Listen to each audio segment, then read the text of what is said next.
take longer than the amount of time it took for him to get the MTR. What I'm trying to communicate to the court is, we're asking the court, it's going to take some time for him.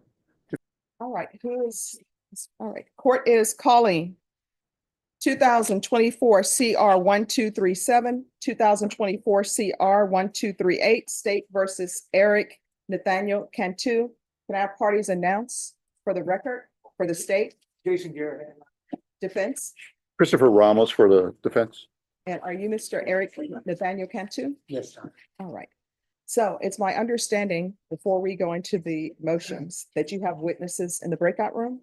I have a witness that's a Dr. Punjabi. Is that your witness? Yes, Judge. And also there's another witness. It just says Gabriel Spohn. No, Not Judge. you. Okay. And I'm assuming there are no objections to witnesses appearing by Zoom? All right. And each of the cause numbers, Mr. Cantu, did you review the document entitled Motion to Enter Adjudication of Guilt and Revoke Community Supervision with your attorney? Yes, sir. Did you understand it?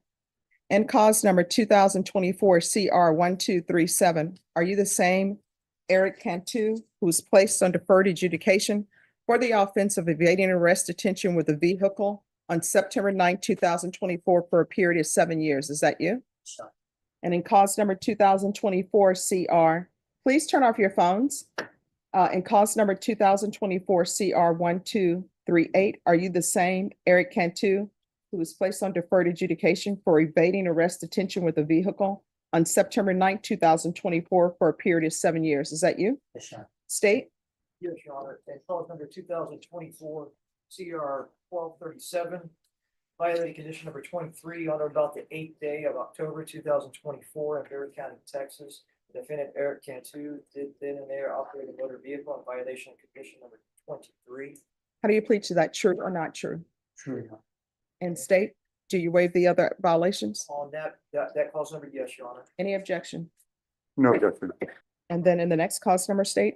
Yes, cause number 2024 CR 1238, violated condition number 26 on or about the 8th day of October 2024 in Barry County, Texas. The defendant Eric Cantu did then and there operate a motor vehicle in violation of condition number 26.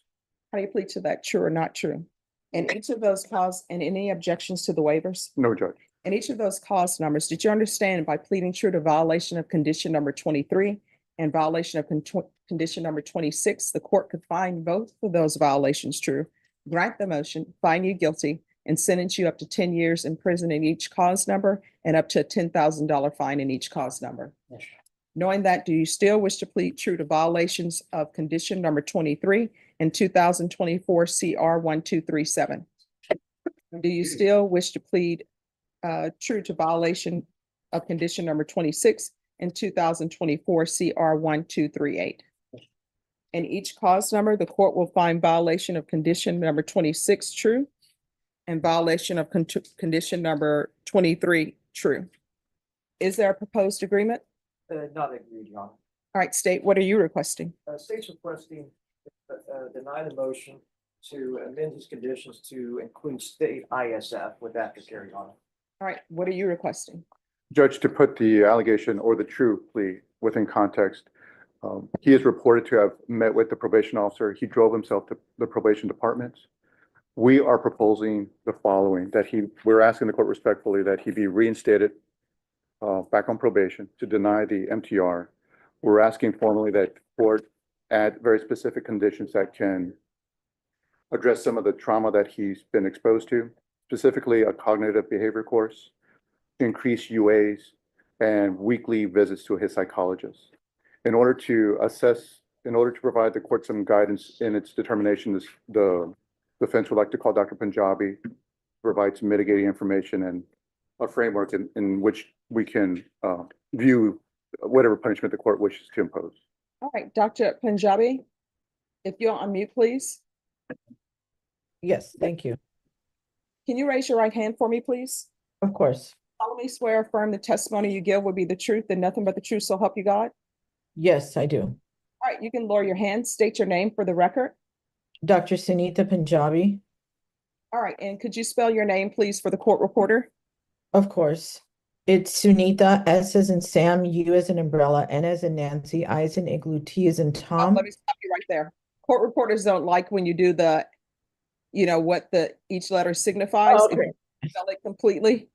Got it. Got it. Okay, thank you. Well, I'm from India, so I didn't know if it was confusing, but yeah, my last name is Punjabi, Punjabi. And if you'll spell your first name. Sure. Sunita. Any objections to this witness appearing by Zoom state? All right, Mr. Cantu, you have a right to have witnesses appear in person. Do you have any objection to this witness appearing by Zoom? No. And defense, I'm assuming you have no objection. No objection, Judge. All right, defense, you may proceed. Dr. Punjabi, for the benefit of the record, are you familiar with Eric Cantu? Yes, And do you see Eric Cantu on the screen in front of you at this moment? I do. And for the benefit of the record, can you describe something that he is wearing? He's wearing an orange top. It looks like something I would affiliate with jail. And how long have you known Mr. Cantu? Gosh, it's been 2 years. And in what capacity did you come to know him? I was his therapist. I've been doing neurofeedback and coaching and counseling with him. And during your time with him, were you able to provide Mr. Cantu with either a diagnosis and or treatment for any sort of post-traumatic stress? Yes, in fact, I have brain maps that show the most likely medical probability is that he's PTSD and he's traumatized and he's dealing with some other triggers. So yes, I have diagnosed him and I have treated him, and I've had some really great conversations with him as well in therapy. And what is your official diagnosis in regards to Eric? He has PTSD without question, but that is causing some other symptoms. So PTSD is not the only, it's a primary diagnosis, but it's not the only symptom. And what are the major symptoms Eric has experienced as a result of the PTSD? He can blank out. He's so traumatized right now by trying to be compliant because he wants to normalize his life very much. He wants to be a role model to his child. And so the PTSD is causing him to have almost tunnel vision because he doesn't want to make another mistake. I'm so familiar with PTSD that what he's doing is he's not getting the big picture because he's so obsessed with getting it right. He doesn't want to be in the wrong anymore. He really is trying to rewrite the narrative of his life. So this causes him to hyper focus and make some bad decisions. I don't know if that makes sense. Yes, doctor.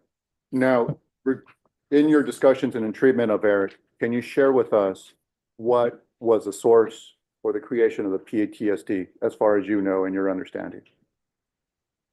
He was an innocent person just living his life, and all of a sudden this whole thing happened. And it's not just the initial incident of the shooting, it is what happened consecutively, the media getting involved, and then there's a lot of influences that kept re-triggering him, and some of that had to do with our own authorities, but his friends as well, the community as well.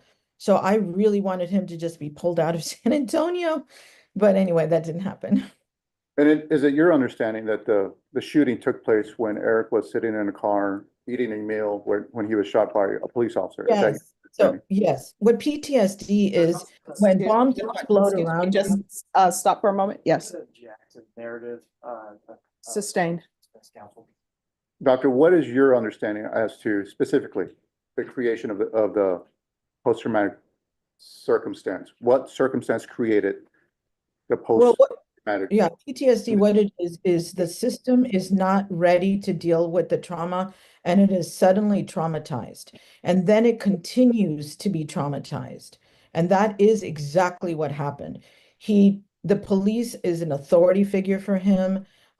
His belief in the system was questioned, was totally ripped apart, continues to happen. So PTSD is an initial attack. The brain goes into hyperdrive and doesn't come down. So if you can imagine a car that's put into second gear, but he never got the chance to go back into normal gear because things kept going, including the media.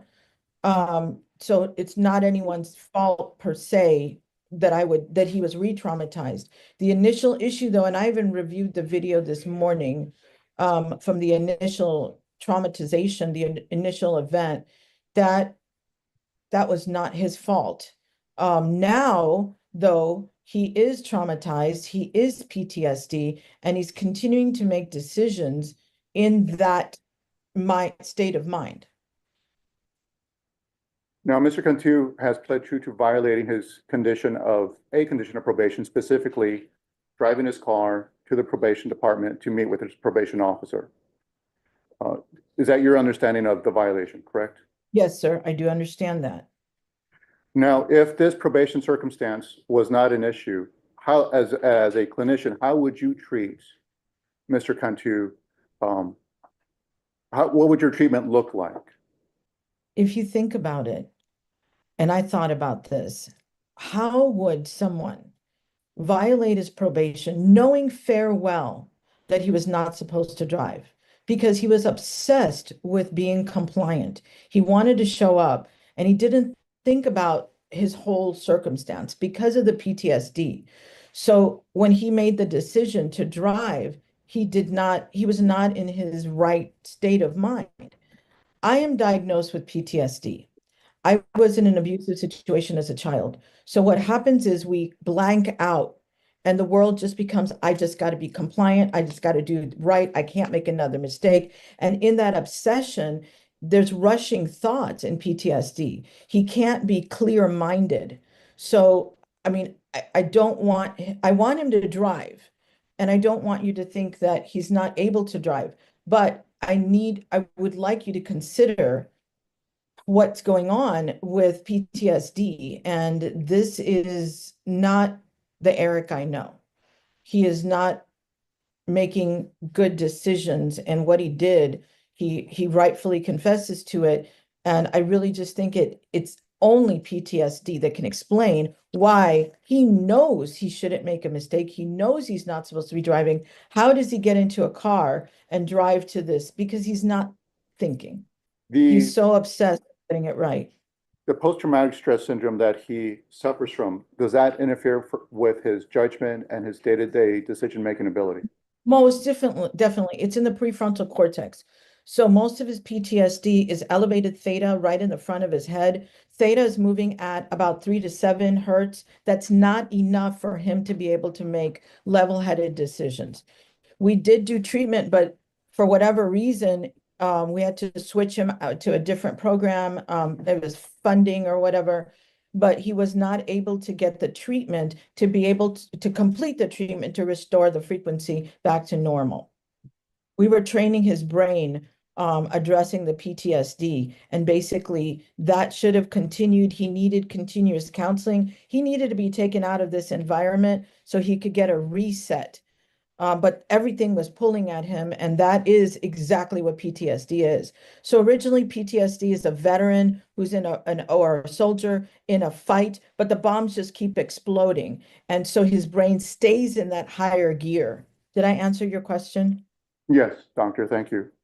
Now, if Eric were to spend the next 3 to 4 months or next year in a lockdown facility, would that have a negative effect on his PTSD and treatment progress? Right now, Eric is very, very vulnerable. He's looking for something to believe in. He's looking for hope.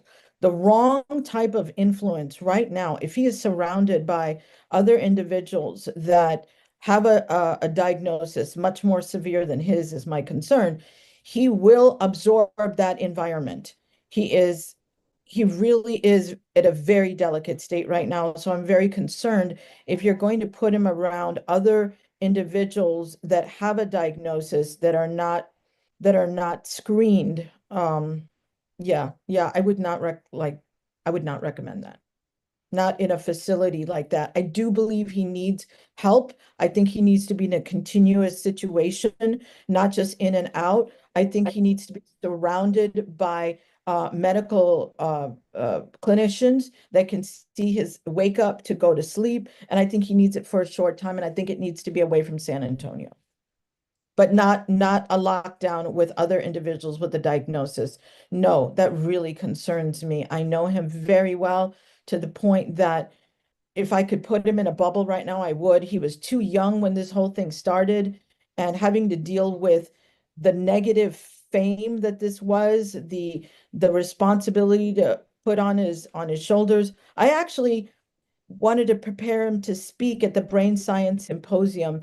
Every year, I host the largest Texas conference where people that have overcome adversity rewrite the narrative. And he was supposed to speak. I hope he still can. That's January 16th. But he and I talked at length when I originally met him about taking this opportunity, that his trauma was actually a possibility for triumph. And he was so in, he cried with me. You can't fake that. And so what I know is that this man wants to right his wrongs, but he just isn't given the support that he needs to do it. And I think if we give him that support and he's around mentoring people, he's around people that are giving him the right message, he could be an amazing contribution to our society, because he talked with me about talking to kids, going into high schools and telling kids to make good decisions, using his story as a platform to make a difference in the world. And he was all in. We talked about Christ, we talked about faith. That was all real. Object to the narrative. Sustained. And Dr. Punjabi, just so that we're clear, prior to his probation violation, you and Eric had taken steps to and made plans to speak at a symposium regarding his condition and the progress that he made, correct? Right. But by doing that, he was owning his story, and he did a retreat with me that a lot of people don't know about. 3 days. Sustained. All right, thank you, Dr. Punjabi. In our discussions, you sent to me, and you've also mentioned that Eric underwent a brain scan, correct? Yes. And I have, you sent to me, and I also have a copy of a black and white brain scan, copy of the brain scan. When you received or underwent the brain scan, can you tell us in layman's terms the implication of the brain scan and what you see in it? Yes, the elevated in the prefrontal cortex, he has elevated theta and delta. His brain in the prefrontal cortex is basically shutting down.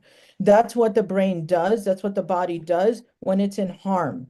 It goes into a fight or flight mode, and that's exactly what that looks like.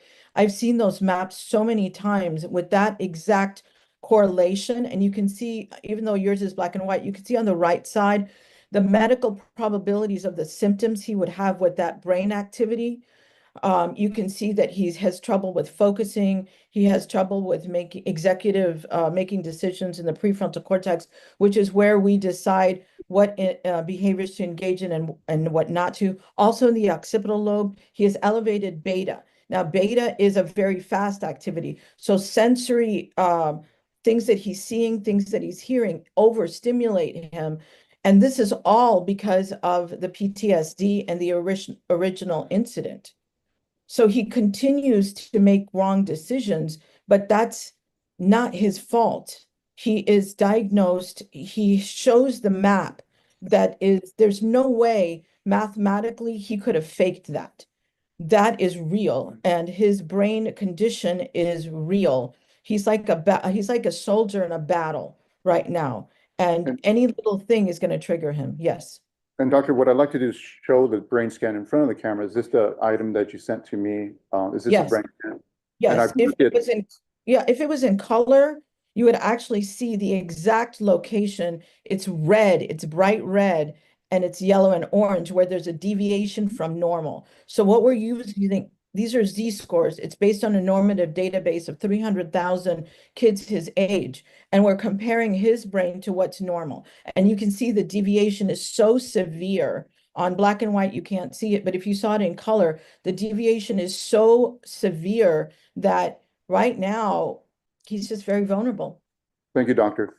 For the benefit of the record, what I like to do is offer State's Exhibit 1, which is a copy of the brain scan into evidence pending objection from the state. Judge, I just object to the entrance into the brain scan. Has been authenticated. All right, so do you want to lay the foundation? Miss Dr. Punjabi, are you the person who completed this brain scan? Yes, ma'am. Our office did. No, did you complete the brain scan? Yes, I did. Do you mean, did I do the brain scan for him with Yes. him? Yes, All right, you want to lay the foundation? Dr. Punjabi, the brain scan, did you use this brain scan as a tool to diagnose Eric? yes, I did. And do you Before often use I'm this? sorry, just 1 second before you finish with your question. Are you still going to be objecting to the brain scan? Yes, Your Honor. All right, And do you often use this sort of scanning to diagnose the various patients that you treat? Yes, yes, I'm considered a specialist in brain trauma. Yes, I do. And I also take the interview. It's not just the brain scan. I also use the DSM-5.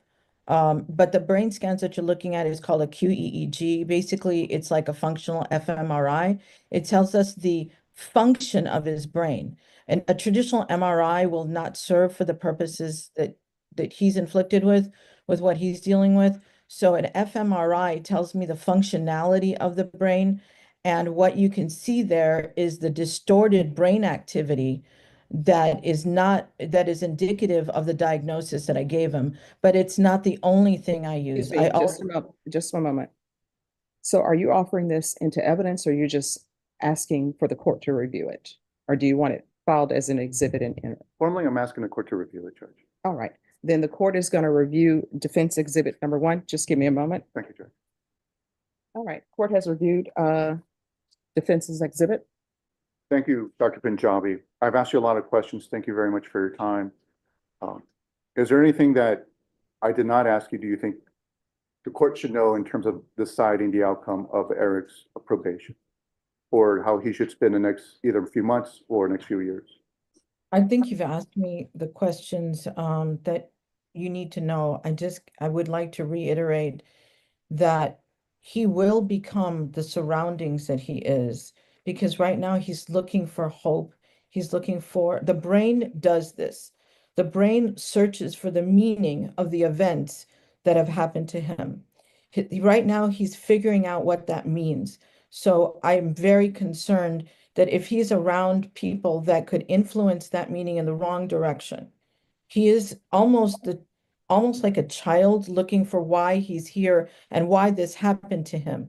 What did I do wrong are the questions that he keeps asking. So I just ask of you that you consider where you're placing him and the environment you're placing him in. Thank you, Dr. Punjabi. The prosecutor may have some questions for you. Thank you for your time. I'll pass Dr. Punjabi as a witness. State. Thank you, yes, Your Honor. Doctor, so my understanding is you're saying that he would benefit from structure, is that correct? Most definitely, yes. And structure of a kind where he has counseling and he's under doctor's care, is that correct? Yes, but the environment that this is done in, the colleagues, the people he identifies with are very, very important. I have worked in rehabilitation facilities before, and that's Yes, Your why, Honor. Yes, thank you. But the Okay. fact is, you have had him under your care for over 2 years now, is that correct? he has not been, I have not been able to personally talk to him in many, many months because of the limitation of his driving. He couldn't get here. So I have not personally talked to him in quite a while. I don't remember the last time, the date. I can check the date that I talked to him last. Well, we'll take several months, but I'm sorry, I didn't realize you're not in San Antonio. Where are you? I'm in San Antonio. Oh, so are you in an office building? Yes, I'm in an office building. Here in San Antonio, where at? Located where at in San Antonio? I-10 and Bernie Stage Road. It's just past La Cantera. So I guess it could be said that a bus system actually has a bus system out there or no? I don't know. I'm not familiar with the bus systems. There is no bus system, is what I've been told. Okay, so you don't know if there's a bus system. What about, does Uber go there or does say Lyft, or any type of taxi service? Would it be able to? Yes, and Eric Thank has. you. Thank you. And so the fact is that you're in San Antonio. He hasn't gone to you to get medical help. You've said that he needs medical help. He's had an opportunity because he has you in San Antonio. Is that correct? Yes, he Okay. does have that opportunity. And so for 2 years, you've talked to him throughout that time, maybe not every day, but you have. And you do realize that he is on probation for evading arrest in a vehicle. Is that You're aware of that. Yes, And not only just one evading arrest in a vehicle, but two evading arrests in a vehicle. You're aware of that. yes.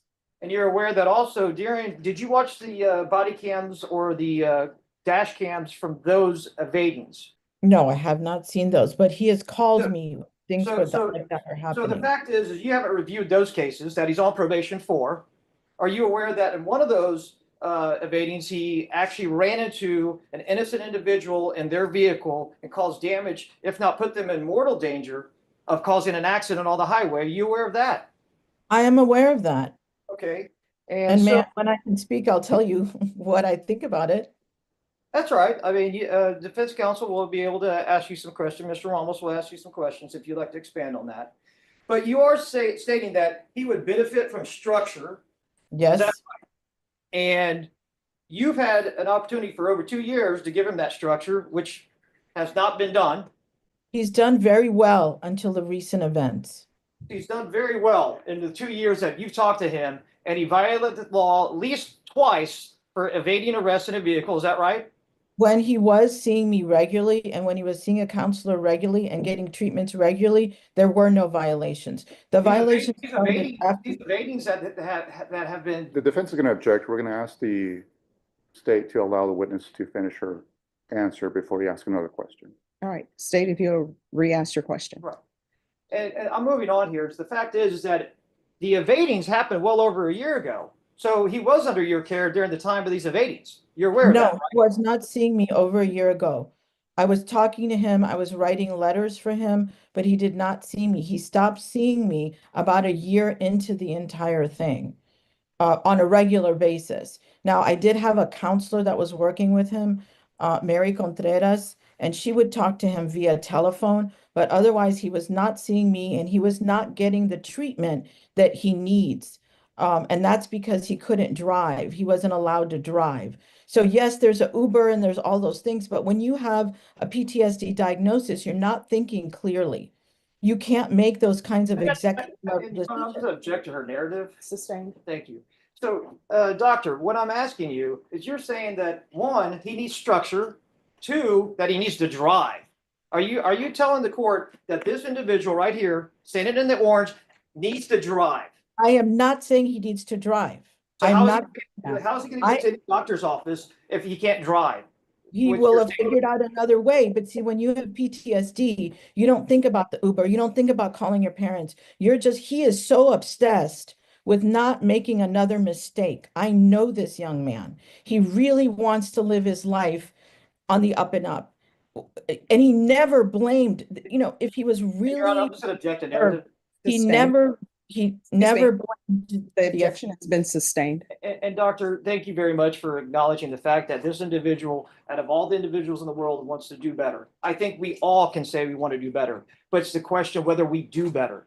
And But so he has a in this diagnosis. in this case, he has not done better. He is driving and he lied to probation that he And was that driving. is the fault of our judicial system. He is not doing better because he has not been given the opportunity. He continues to be set up to be triggered. I'm sorry, and that's what I've seen. He Okay, called that's me one fine. time I'm when he sorry. was being pulled over by a police officer.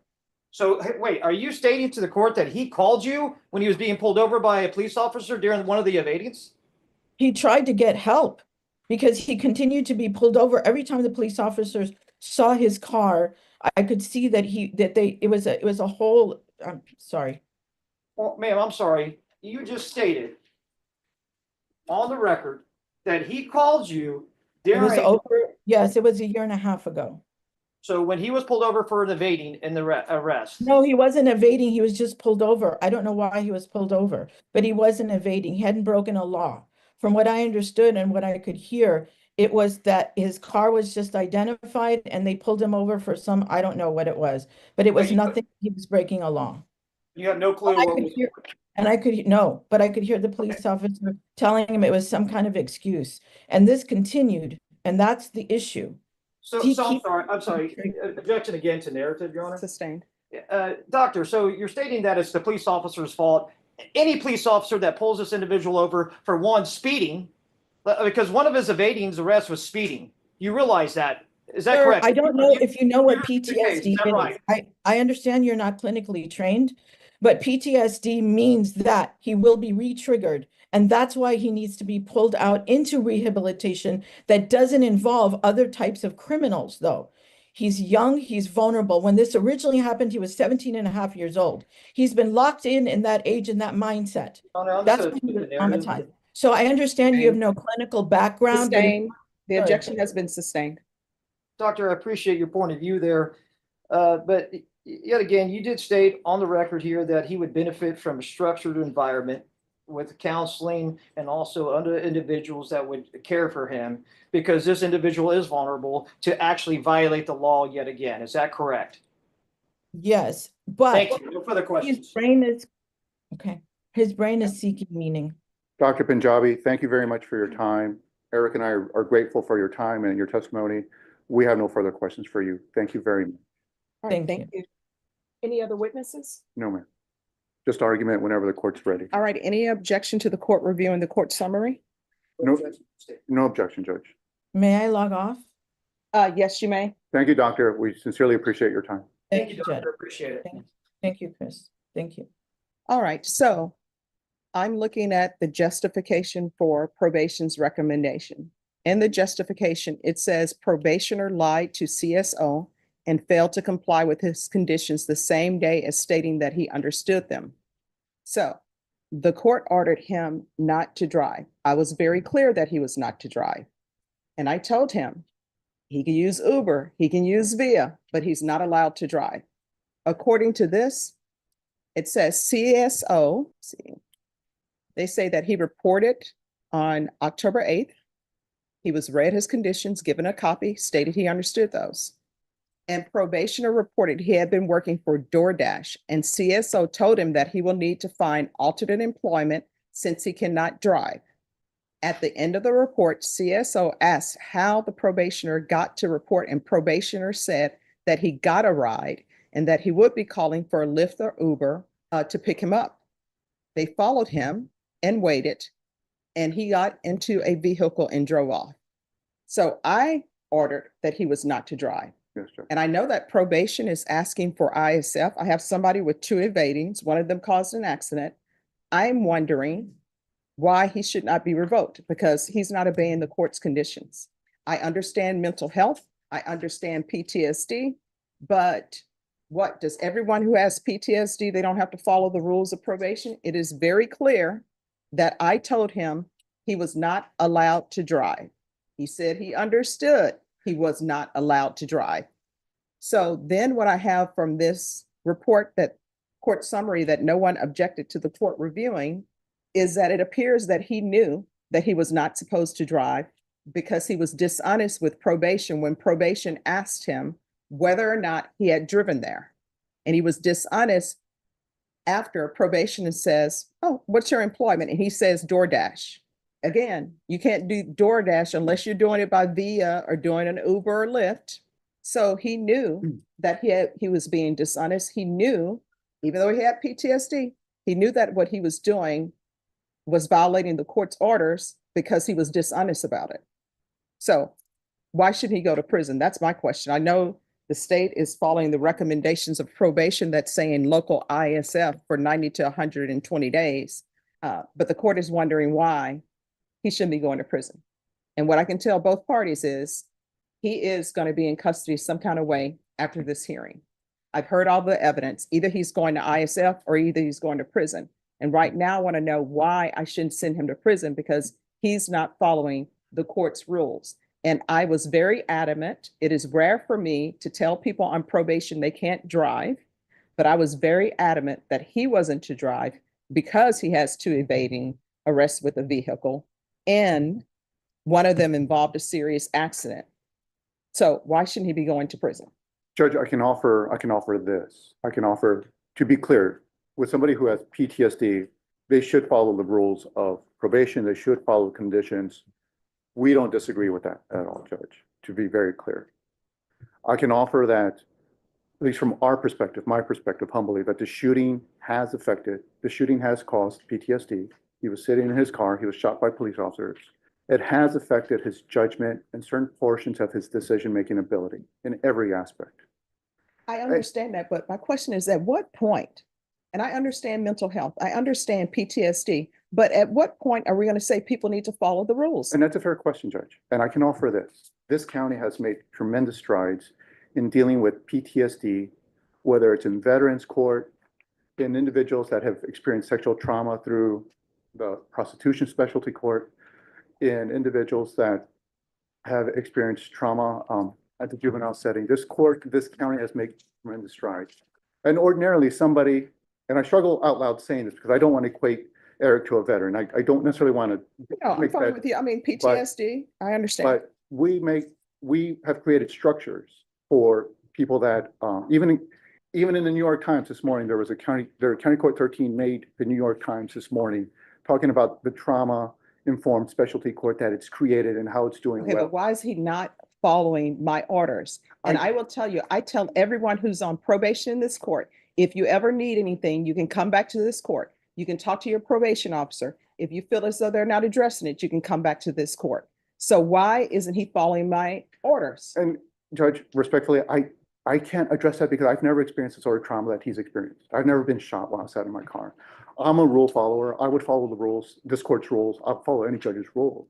But I haven't been shot, and I don't know what it feels like to have my decision-making ability affected. I don't know what it feels like if a stranger shoots me. I don't know if it's going to be that easy for me to get in an Uber in a stranger's car. I don't know if it's going to be that easy for me to get on a bus. I don't know. And I'm saying this in front of everybody. I don't know, but I can tell you that the trauma has affected his life. He's been on probation for 47 days before this took place. He's trying to figure this out. He's 19 years old, trying to figure out the probation system and all these rules he has to follow. Some job training programs take longer than the amount of time it took for him to get the MTR. What I'm trying to communicate to the court is, we're asking court, it's going to take some time for him to figure it out given this trauma. And we're asking for this to be mitigating, to ask the court to be mindful that what he experienced is mitigating. And at the end of the day, when he's fleeing on these evadings, he's trying to get away from the people that shot him. I mean, that's Right, so here's the thing. I understand your argument, counsel, but he's already on probation for this. So why he was fleeing for them, that's not where we're at.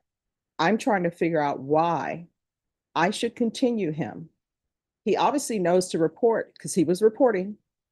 He obviously knows he has to get employment, though he was getting employment at DoorDash. He obviously know he was doing wrong. I understand the doctor's testimony, but he knew what he was doing was wrong, because if he didn't, because she said that he's trying to do everything right, he just doesn't want to mess up.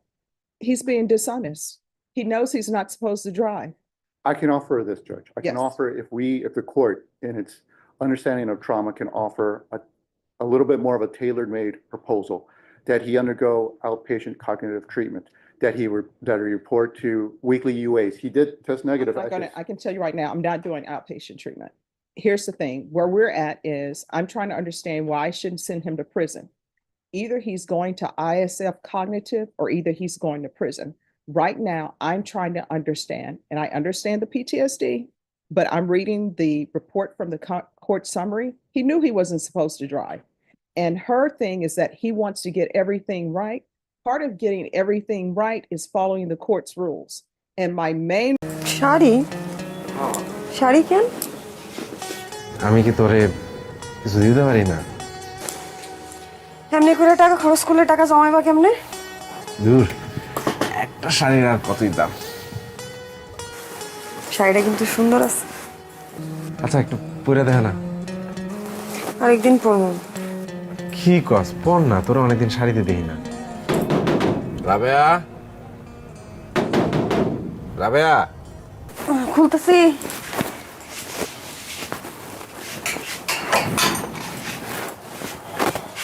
ঘুমাইছো? অনেকক্ষণ আগেই ঘুমাইছি। বাজার। মা, এত বাজার কেন আনছো? না, এত বাজার কই? ঘরে একটা নতুন মানুষ আসতেছে না, ওর জন্য খাওয়ান দরকার আছে না? রাক্ষসের মতো খাইবো তো সবাই, এত বাজার করে লইছো? আরে না, রাক্ষসের কিছু নেই।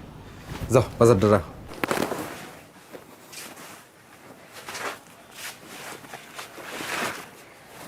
আমি চিন্তা করছি কি, ধার কর্জ করে হইলেও টাকা পয়সা জমা একটা সেকেন্ড হ্যান্ড মোটরসাইকেল কিনবো।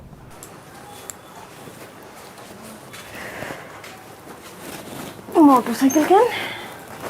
আরে ভাড়ায় গাড়ি চালা খুব একটা লাভ হয় না, এদিকে তেলের দাম বাড়তি, তারপরে যে চাকরিটা করি সেখানে তো টাকা পয়সা খুব বেশি দেয় না। ঘরে একটা নতুন মানুষ এসেছে, আমি যদি এই চাকরিটা ছাইরা যদি বাইক রাইড সারাদিন করি তখন কিছু টাকা আসবো, ভালো হবো না? দেখো যত যাই কও, চাকরির কিন্তু একটা নিশ্চিত ইনকাম আছে, সেটা কমই হোক। চাকরিটা ছেড়ে দেয় কি ঠিক হইব? তাও ঠিক, কিন্তু এই যে ঘরে একটা নতুন মানুষ এসেছে, একটু নতুন করে চিন্তা করতে হবে না? টাকা পয়সা লাগবে তো। জানি না, সেটা করো ভাইবে চিন্তা কইরা। আচ্ছা তুমি অত চিন্তা করো না, এটা তো এখনই কিনতেছি না, টাকা জমাতেও তো একটা সময় লাগবে, তাও ধরো 6-7 মাস তো লাগবেই। তারপরে রফিকরে কইছি যে যখন মোটরসাইকেল কিনবো তখন কিছু টাকা ধার দিতে, ও রাজি হয়েছে, মিলাজুলা একটা কিছু হইব। আচ্ছা বাদ দাও, এই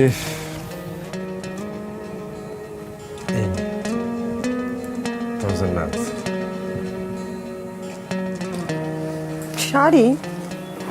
শাড়ি কেন? আমি কি তোরে কিছু দিতে পারি না? এমনি করে টাকা খরচ করলে টাকা জমাইবা কেমনে? দূর, একটা শাড়ির আর কতই দাম। শাড়িটা কিন্তু সুন্দর আছে। পছন্দ হয়েছে তো? হুম। আচ্ছা একটু পরে দেখে না। আরেকদিন পরবো। কি কস, পর না, তোরা অনেকদিন শাড়িতে দেখি না। শরীরটা ভালো লাগতেছে না। বেশি খারাপ লাগতেছে? আরেকদিন পরে দেখ। আচ্ছা ঠিক আছে, তাহলে খাবার দে। ও কি খাইছে? কি রে বাপ, আরে কি মশা রে।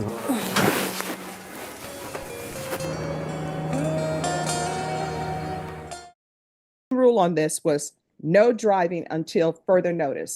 And if he wanted to drive, all he had to do was contact his probation officer and say, you know what? I got a job with DoorDash. The judge said I can't drive. I would like to approach the judge about that. He could approach me. I would have made a ruling on whether he could drive or not.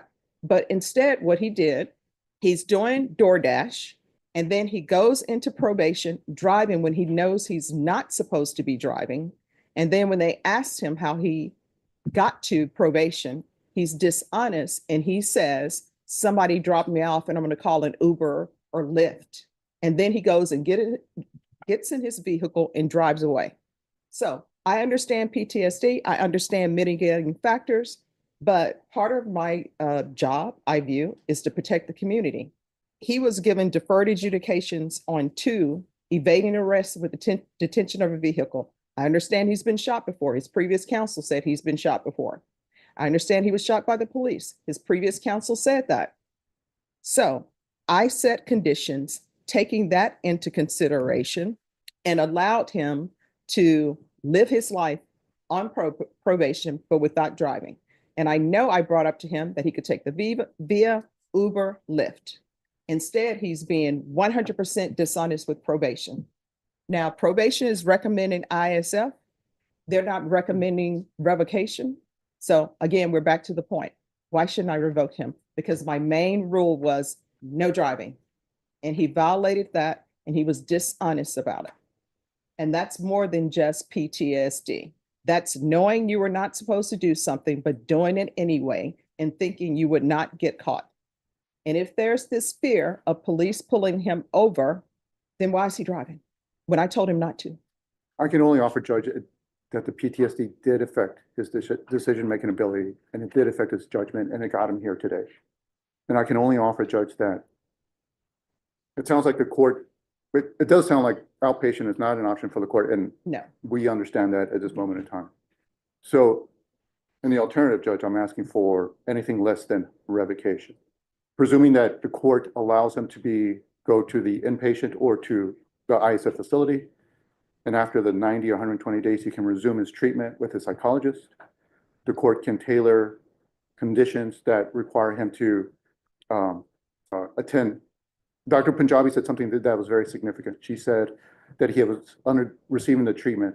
This probably wouldn't have happened. He would have had the structure. If we can structure a probation that makes him report every so often, All right, and to- so the reason why he wasn't receiving treatment with her is because he didn't want to receive treatment with her. I have never stopped anyone from receiving treatment from wherever they want to receive treatment from. So that's because of him, and he didn't want to see her. For whatever reason, he didn't want to make an appointment with her. I've never stopped anyone from receiving mental health treatment. I've never stopped anyone from receiving drug treatment. He didn't want to, but now he does, I guess. All I can offer, Judge, is to give Eric a second opportunity. And I think the things that have happened to him are mitigating. And for that, we're asking for an additional opportunity for him to be either sent to ISF, anything short of revoked. And I hesitate to say out loud, but there are these mitigating factors that I think I am mindful that the court is concerned about community safety. I am very mindful of that, and I can appreciate that very much so. But there's some mitigating arguments that to some degree he was doing the best that he could. He showed up to probation, he showed up to report. In a vehicle, driving. Yes, Judge, but he was trying to do the best he could. And I think that's worth something in this circumstance. The alternative is not to report, which we see happen a lot. He took steps to report. All he had to do was pick up the phone, call probation. I don't have a ride today. I mean, I don't know if that, he Or- knows he's not supposed to be driving. PTSD, doesn't have PTSD, has PTSD. He knows he's not supposed to be driving, just like he knew he was supposed to report. That's why he reported. PTSD does not mean that you don't know your obligations. I don't know, Judge, if that's, No, that's true. I've studied a lot. PTSD doesn't mean that you don't know you're supposed to report. Obviously, he knew that. He reported. It appears that he's just doing what he wants to do on probation. He wants to see his therapist or not. He doesn't go see his therapist. He doesn't tell probation, I would like to see my therapist. He wants to report. He reports. He wants to drive. He drives. And according to this court summary, this is just the first time they caught him driving. I don't know how long he's been driving, but if he's been working for DoorDash, obviously that involves him driving. And I don't know who allowed him with this vehicle. Is this his vehicle, this black vehicle, or is it his father? my understanding it's not his. I believe it's a family member's, and maybe it's his father's. I'm not entirely sure, Judge.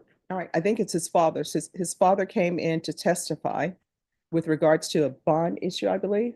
Yes, a bond Oh, set. yeah, yes. And it's his vehicle. I don't know why his family members are giving him vehicles when they know he's not to be driving. All right, State, what are you requesting?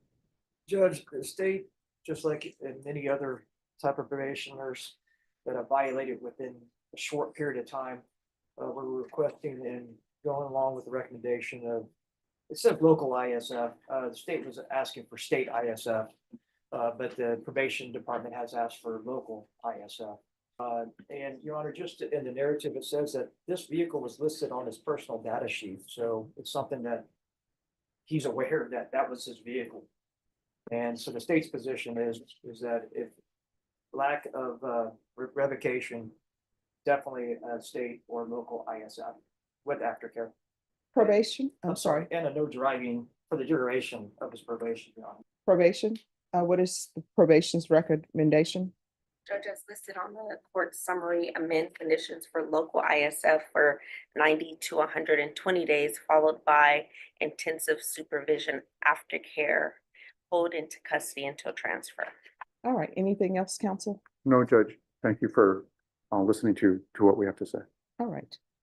All right, the court will follow the recommendations of probation, noting that he hasn't been on probation for a long length of time and notating his age. The court will deny the motion and each cause number. I'm going to alter amend conditions to include local ISF. There's to be ISF aftercare. He's to remain in custody until transfer. There's to be no driving for the duration of his probation. And I'm going to require GPS, partial, waive fees. And that's for employment, medical appointments, and of course, for probation appointments. All right. That's it. Oh, what do you want to, no, what do you want to say?